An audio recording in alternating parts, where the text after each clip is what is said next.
Welcome to an early holiday edition of DeepTech315. Our first topic comes from the state of California. Governor Newsom suggesting that California is going to implement their own EV tax credit. This, of course, if the Trump administration sunsets and cuts off the $7,500 current credit if you buy an EV. The actual amount of the credit is to be determined, but it sounds like it's going to be similar to what the federal government is offering today. So call it 7,500. There is a catch to this, is that if you're a Tesla buyer, you will not be eligible for this. And let's kind of just start before we look at the kind of the impact to the broader space. The reason for the exemption for Tesla being not included in this is that he wanted to give other car makers a better shot. To me, it felt more like a shot at Elon for picking up a lot of his stakes and moving it to Texas. I think it's a direct shot. I mean, the politics that California seems to be playing with Elon are sort of tiresome. I mean, there's the SpaceX issue, right? The launch thing that was a few weeks ago. The pressure that was there, and now this. It just seems petty. I mean, you could argue Elon has maybe said some things or suggested some things relative to the other side that may have been petty too. But this just feels like bad policy to not include the biggest EV maker in the world in this is kind of silly. And I think it from an investment standpoint, why does it matter? Okay, there's sort of two things. One is, what will Tesla potentially do? Could they decide to move more of their manufacturing elsewhere? And could that be an advantage or disadvantage in some way? Maybe some other state would want to incentivize them with some other tax breaks. So there could be some, very minor or modest financial incentive for them in the bigger picture. The other thing, though, is this may be a harbinger of what the next 4 years looks like, because we were talking recently about what is the sort of self-driving regulation world going to look like under a new administration. There's already been some reports that it might be more favorable. I wonder if the states end up being more cantankerous with that, even if at the federal level there's more support for self-driving. Could you see states like California that have been historically more open? Could they actually be closed to Tesla for some of their self-driving work?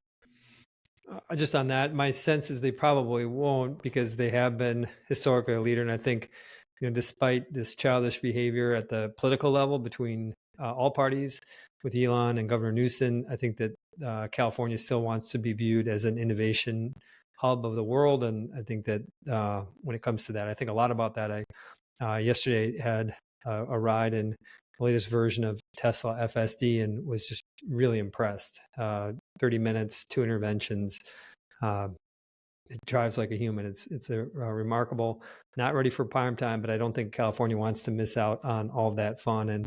And I should also frame in that California matters when it comes to EV sales. It's about 30% of US EVs are sold in California. And so we'll see how this plays out. I think that if, in fact, the state of California only gives the tax credit to non-Tesla, I could see Elon going nuclear on what he's doing in California. From an investment perspective, I don't think it actually changes much. For $7,500 is a lot of money.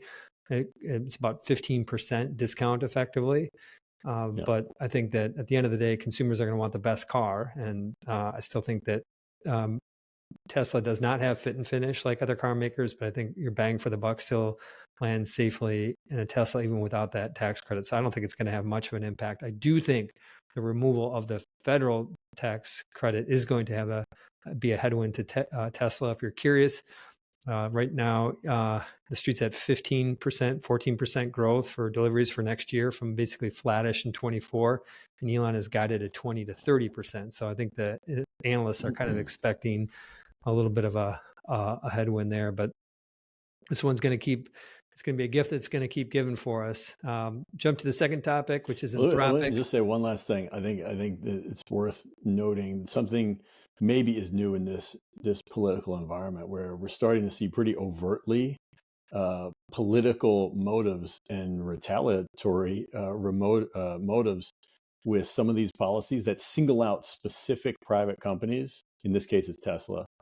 I just wonder, is this a broader pattern that we might see across the Oh, I U.S.? And see. it might be other sides, it might be all sides. I don't know, but it does feel Probably. like a more dangerous thing for some of these big companies.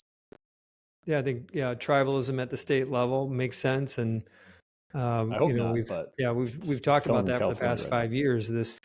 This drift towards that, and it just seems to getting more and more intense. And so, I agree with you on the hope there. Unfortunately, I think that we probably will be drifting to that in that direction. Second topic was one that we briefly talked about last week, but still relevant this week, which was news that Anthropic is going to get an investment from Amazon. And when you see this, when I see the headlines, I think this just reminds me of, kind of reinforces my view that Amazon has kind of been behind in AI, and they need to kind of increase their investments with the handful of key players to kind of catch up. Is that the right read on it? I think that's part of the right read, and it's just if you look at the landscape, right? You've had three really big raises just fairly recently. OpenAI was 6 plus, reports of XAI raising another 6, and now Anthropic here. This is a $4 billion deal, according to the reports. And so you've got each of three of the major model players here raising a lot of money. It's something that we expect will have to continue. These companies are going to have to continue to raise money to train their next edge level models. And I think Dario Amodi, the CEO of Anthropic, he's one of the ones who I first heard say this idea that like every year the cost to train the bleeding edge model goes up in order of magnitude. So 100 million, then a billion, then 10 billion. And so the raises probably get bigger from here. But it is interesting to your point with Amazon. It's obvious that they are sort of making a bet, just like Microsoft did with OpenAI, that Mm-hmm. this is going to be how they really participate or play in the AI space. And I think it's a sensible bet for them, because other than Anthropic, we've talked about this before, Google, Meta, OpenAI, XAI, those are kind of the four horsemen, I think, that have the best chance. Anthropic to me has always been a little bit outside looking in, but if they have the bankroll of Amazon, it certainly puts them in a better place. Yeah, that's makes sense. They could kind of jump firmly in that elite group of five. Our final topic here. Doug does not know that this one's coming. Given it is Thanksgiving, we're not going to talk about what we're thankful for. That would be, of course, just not like us to get all high five ish. We're more cutting to the point. What tech trend, what tech development over the past year are you most thankful for?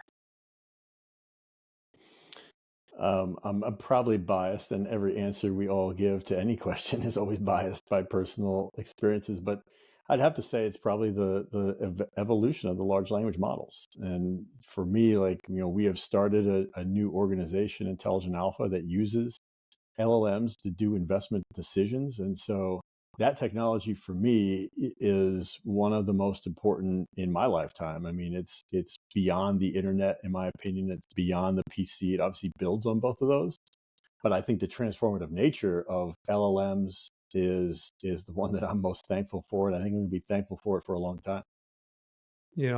For me, it's more just the personal level and the pace that these models have become useful, these chat bots, large language models, and just the frequency over the past year that I come to these when I'm a do-it-yourselfer. I love fixing things, and it's just made my tasks so much more enjoyable to have an expert in my pocket, far beyond what Google search could do. And so I'm just thankful for having that pro.